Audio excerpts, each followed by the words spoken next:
What is up, everybody? Dr. Kaylee here. I'm the owner and founder of the Hope Doctors Pelvic Floor Physical Therapy, and I'm super excited for you to be here on the Hopecast. I have recorded several podcasts so far, but I'm super excited. Thank you so much for listening. Don't forget to subscribe. If you are following on the YouTube channel, don't forget to subscribe and make sure you share with your friends. We're just here to hopefully spread knowledge and understanding and experience and being able to kind of offer a realistic view on what pelvic health care is for me as a business owner, but for the clinicians that work within my practice and for clients even. So we have a special guest today, Bryce. This is my son. He is about 14 months and I guess he's a little over 14 months actually. You start losing the ability to process time after a little while. He makes a special appearance. He's at home with us when we work from home, and my husband's back there, you can see in the living room. Today, I've actually had a request from someone to speak on this in depth and to give a little bit of an example and to give some experience and some information. But today we're going to be talking about why we are trying to get Bryce in the photo, but why we are out of network instead of in network with insurance companies. So first and foremost, let's define what some of that means. So being out of network with an insurance company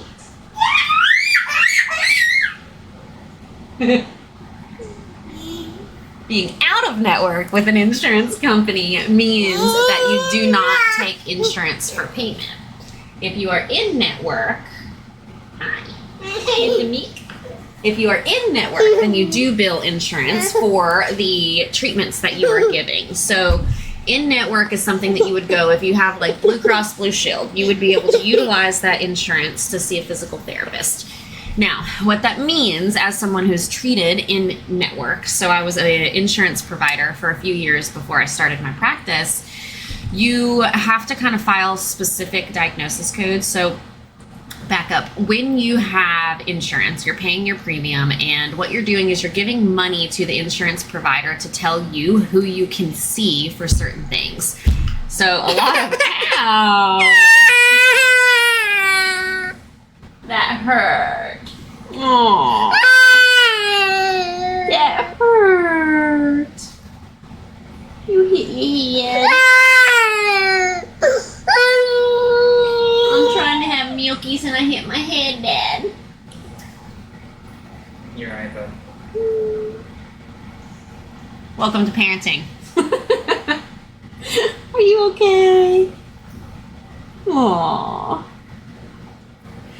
So you pay your premium for the insurance company to tell you pretty much, quote unquote, like who you can see, who you can pay, etc. So you're paying premium dollars to pay their salaries, to tell you, and pretty much they have connections or relationships with these doctors and providers that they're going to allow you to see. So physical therapy, unfortunately, always gets the short end of the stick when it comes to in-network, meaning we don't get much coverage when you're even when you're paying your premium, we don't have much coverage. So it's hard to find physical therapy that is included in your insurance plan that, one, you won't have to make a copay for, or two, that's covered at all, especially when you're in the specialty of pelvic health care. So pelvic health care is a specialty outside of physical therapy, and so a lot of times they will make you go through like the specialist through your insurance company instead of just physical therapy. So it gets a little tricky there. So I always tell clients, when you're looking for an insurance provider, make sure you call your insurance or call the clinic that you're looking at and ask them to make sure that you have authorization to utilize your insurance. So as someone, again, I worked in the insurance world for a while, and what would happen is I would see the client would book their appointment because it was covered. They would have like a $25, $35, $50 copay, something like that. What a copay is you have to pay that amount until you reach your deductible before the insurance is going to cover anything, right? So the copay, $20, let's say. They came in, they'd pay their $20, they'd come in to see me. I would have 30 to 45 minutes to do an evaluation to explain to them why they have urinary incontinence or prolapse or whatever. And at the end of that, what I have to do, the client leaves and they have like their set schedule, right?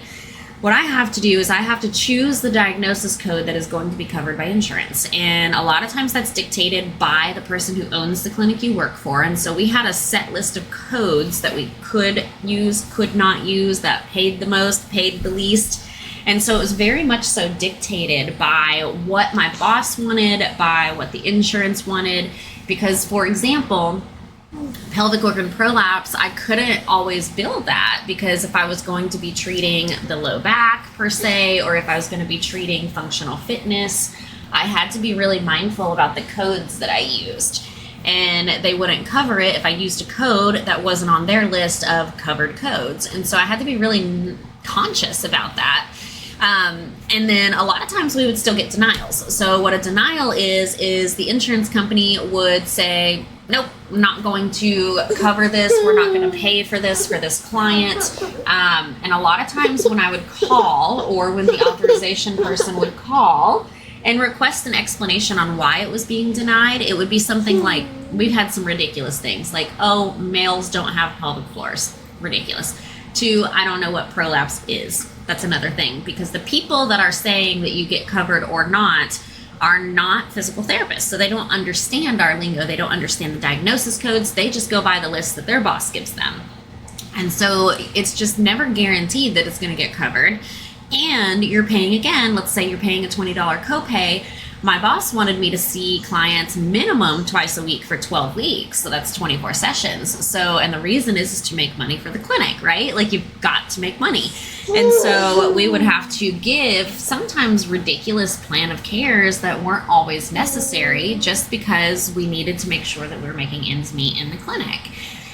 I also, again, like billing codes, you have to bill at the end of each session, again, based on what the insurance is going to cover. But for instance, manual physical therapy, internal work, hands-on work, massage therapy, things like that we would utilize within our treatments, sometimes would make us more money for one insurance compared to another insurance company. And so I had to be mindful about that. Like, Blue Cross Blue Shield paid for this and Medicare paid for this. And so I had to be really conscious about paying attention to how I was billing and how many units. There were also restrictions on how much time. So a unit is the time spent doing that type of treatment. The three main ones that we utilize in physical therapy is manual therapy, neuromuscular reeducation, and therapeutic exercise. And I had to be mindful about how much time I spent with each of those, because if I spent more time than what the insurance wanted to cover, so if I spent more than 20 minutes on manual therapy, some of the insurance companies wouldn't cover it. And so I had to be really mindful about that.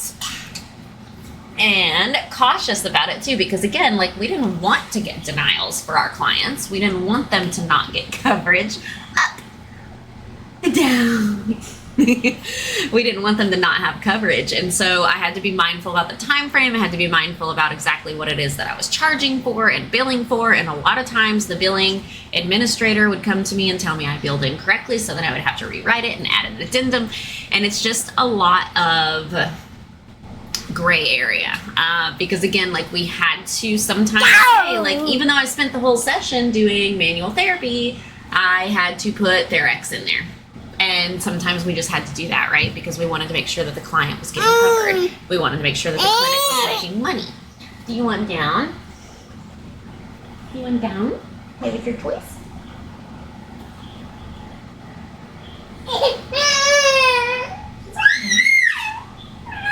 Get your golf clubs. I'm almost done.